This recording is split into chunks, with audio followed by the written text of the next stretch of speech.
Bonjour et bienvenue dans la revue de presse de Hello French, le podcast qui vous plonge dans l'actualité de la semaine pour vous permettre d'améliorer votre français. À la une pour cette semaine du 22 au 28 décembre 2019, les Pays-Bas condamnés par la justice pour inaction climatique, un premier succès mondial pour les militants écologistes. Élection en Israël, le Premier ministre Benjamin Netanyahou remporte la primaire de son parti avec 72,5% des suffrages. Il représentera le Likoud au mois de mars. Hong Kong. Des affrontements violents entre militants pro-démocratie et la police ont lieu dans des centres commerciaux la veille et le jour de Noël. Aux États-Unis, un bébé kidnappé en 1964 vient d'être retrouvé grâce à un site en ligne d'analyse ADN. Réveillon de Noël insolite en Belgique. Un loup soupçonné d'avoir dévoré un kangourou domestique. Pour faire entendre leurs revendications, de plus en plus d'associations écologistes font désormais appel à la justice. Ces associations ont connu leur première victoire dans le monde cette semaine. Ce vendredi 20 décembre, la Cour suprême néerlandaise a en effet condamné l'État pour inaction climatique. La justice ordonne aux Pays-Bas de réduire ses émissions de gaz à effet de serre de 25% d'ici 2020 par rapport à 1990. Pour rendre ce verdict, les juges se sont appuyés sur la Convention européenne des droits de l'homme. La justice a estimé que le réchauffement climatique met en danger le droit à la vie. Or, un État doit protéger ses citoyens. Pour les militants écologistes partout dans le monde, cette décision représente l'espoir que la justice condamne également leur pays et le contraigne à agir contre le réchauffement climatique. En Israël, Benjamin Netanyahou n'a même pas attendu les résultats officiels pour annoncer sa victoire sur Twitter.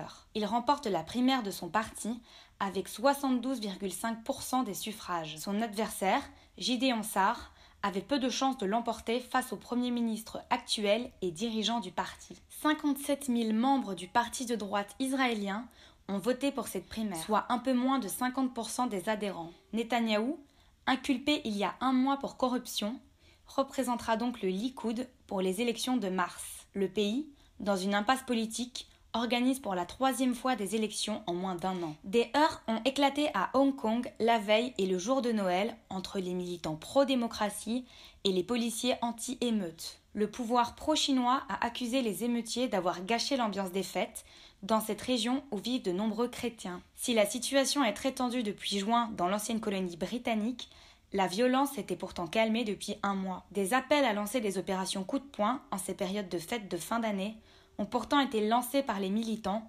notamment via Internet. Le mouvement avait été lancé il y a 6 mois contre un projet de loi qui autoriserait les extraditions vers la Chine continentale. Si le gouvernement a fait marche arrière depuis, les opposants ont étendu leurs revendications à plus de démocratie et d'indépendance face à la Chine.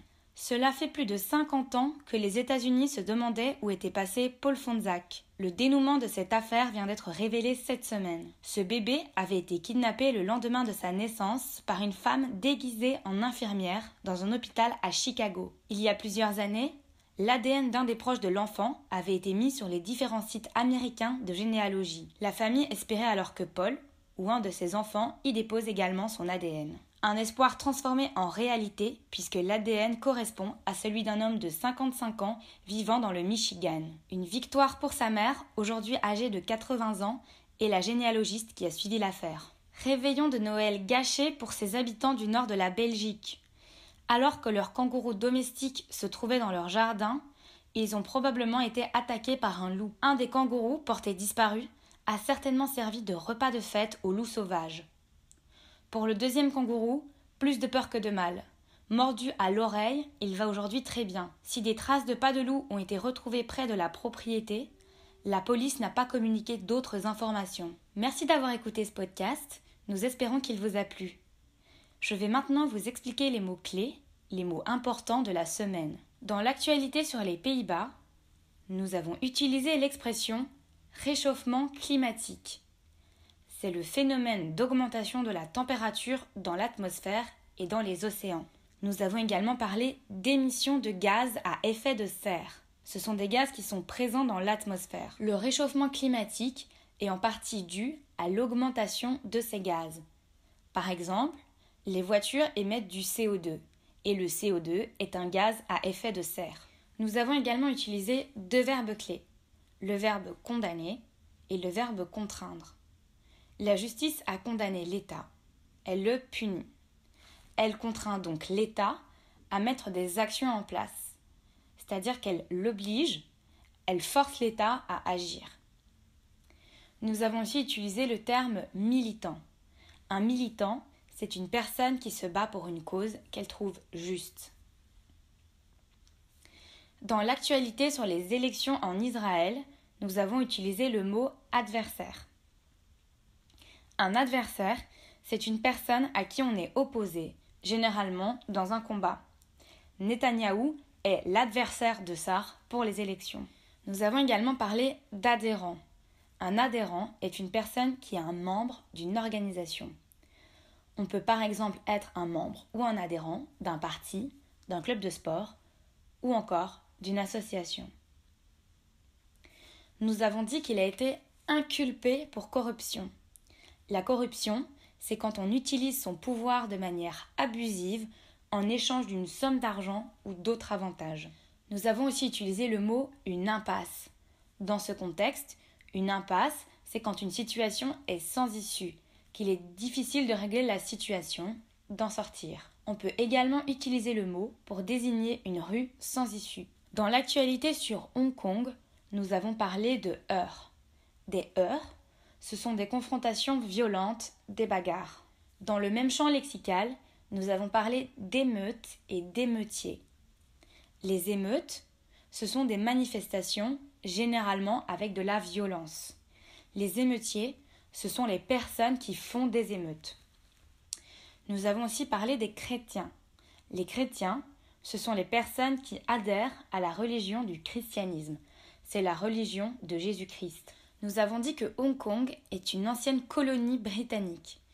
Une colonie est un territoire occupé par une autre nation. Elle n'est donc pas indépendante par rapport à celle-ci.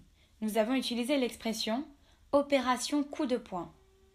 C'est une opération soudaine et inattendue qui veut marquer les esprits. Dans l'actualité sur l'enfant disparu aux États-Unis, nous avons utilisé le mot « dénouement ».